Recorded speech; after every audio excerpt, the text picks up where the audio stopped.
Hello everyone, welcome back to my channel mom and child bond.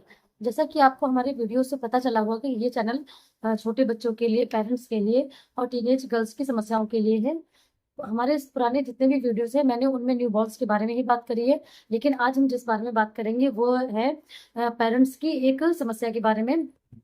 अक्सर हमने देखा है कि पेरेंट्स परेशान रहते हैं अपने छोटे बच्चों को पढ़ाने के लिए, खासकर तब जब वो अपना प्ले ग्रुप स्टार्ट करते हैं, अपनी नर्सरी स्टार्ट करते हैं 3 से 5 साल के ऊपर के बच्चों के लिए। अक्सर हमने ये देखा है कि जो पेरेंट्स होते हैं वो छोटे बच्चों को मैथ्स या इंग्लिश समझाने में बहुत ही ज़्यादा परेशानी का सामना करते हैं। अक्सर मैंने ये देखा है कि छोटे बच्चों को मैथ्स पढ़ाना बहुत ही डिफिकल्ट होता है। मैं अपने स्कूल में मैथ्स मेरा फेवरेट सब्जेक्ट रहा है, क्योंकि मैथ्स एक हाई स्कोरिंग सब्जेक्ट होता है। मैथ्स और साइंस ये दोनों ही मेरे फेवरेट सब्जेक्ट रहे हैं। तो आज की वीडियो के माध्यम से हम आपको बताएंगे कि आपको अपने छोटे बच्चों को मैथ्स कैसे सिखाना है, ताकि आगे चल करके जब वो 4th-5th क्लास में पहुंचे तो मैथ्स उनके लिए हौवा ना लगे, मैथ्स उन्हें बहुत ही टफ सब्जेक्ट ना लगे। तो हम ऐसा क्या करें कि हम अपने बच्चों को 3 साल की उम्र से लेकर के 5 साल की उम्र तक के बच्चों को हम मैथ्स पढ़ाने के लिए हम कैसे गाइड करें। तो बच्चों को हमें कैसे मैथ्स पढ़ानी है, इस बारे में आज की वीडियो के बारे में हम आपको बताते हैं। तो पहली जो सबसे बात आती है वो है, बच्चों को खेल खेल में आपको मैथ्स पढ़ानी है। आजकल मार्केट में ऐसे ऐसे टॉयज आ चुके हैं कि उनमें ब्लॉक्स होते हैं, उनमें डिजिट नंबर होती हैं। आप हमारे स्क्रीन पे इस समय देख सकते हैं, कई सारे पजल्स होती हैं जिससे आप अपने बच्चों को पढ़ा सकते हैं। मैथ्स ब्लॉक्स बने होते हैं, आप उनमें 1 2 3 ब्लॉक्स लगाने के लिए कर दे सकते हैं। आप ब्लॉक्स को फैला करके आप उससे बच्चों को काउंटिंग सिखा सकते हैं, 1 2 3। इस टाइप से आप ऐसे भी सिखा सकते हैं। अगर बच्चा समझदार है, 3 साल से ऊपर का है, तो आप बच्चों के लिए ऐसे ही कर सकते हैं कि आप उन्हें फ्रूट्स रख दीजिए उनके साथ में, आप फ्रूट्स को काउंटिंग करा सकते हैं। आप जो भी काम करें आप उसमें से आप बच्चों को मैथ्स उन चीज़ों से सिखाएं। 3 या 4 फ्रूट्स उसके सामने रख दीजिए, 2 बाद में और रख दीजिए, और टोटल काउंटिंग करके आप इस तरह से आप उन्हें जोड़ के सवाल बता सकते हैं। जब बच्चा 4 साल का होता है तो आप उसे ऐड के सवाल इसी तरह से सिखा सकते हैं कि आपने 2 ब्लॉक्स निकाले, उसके बाद आपने फिर से 2 ब्लॉक्स रखे, आपको टोटल काउंटिंग करके बताना है कि कितने काउंट हुए। इसी तरह से काउंटिंग करते करते आपको अपने बच्चे की फिंगर, अपनी फिंगर्स के साथ में भी आप उसे ऐड के क्वेश्चन सिखा सकते हैं। और जब बच्चा फर्स्ट या सेकंड क्लास में आएगा तो उसे लाइंस खींच करके, जैसा कि आप हमारी वीडियो में देख रहे हैं, आप इस हिसाब से भी आप उसे काउंटिंग में बता सकते हैं। अगली बात आती है कि बच्चों को हमेशा कॉपी किताब से नहीं पढ़ाना है, आप उसे खेल खेल में भी अपने साथ पढ़ा सकते हैं। जब भी बच्चा दिन में या रात में आपके पास सो रहा है, लेटा हुआ है या सोने के लिए लेटा है, तो आप उसे डेली 10 तक काउंटिंग आप अपनी फिंगर से भी सिखा सकते हैं। 10 की काउंटिंग याद होने के बाद आप बच्चे को 10 बच्चे की फिंगर और 10 अपनी फिंगर मिला करके 20 काउंट तक आप उसे फिंगर से सिखा सकते हैं। तीसरी जो बात आती है वो पेरेंट्स के लिए नहीं, बच्चे के लिए भी बहुत ही ज़्यादा टफ काम होता है। वो होती है रिवर्स काउंटिंग में उल्टी गिनतियां बच्चों को सिखाई जाती हैं।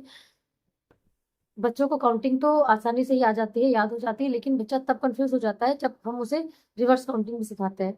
तो रिवर्स काउंटिंग के लिए आप बच्चे को ऐसी वीडियो सिखा सकते हैं जिनमें रिवर्स काउंटिंग गाने के हिसाब से याद कराई जाती हैं।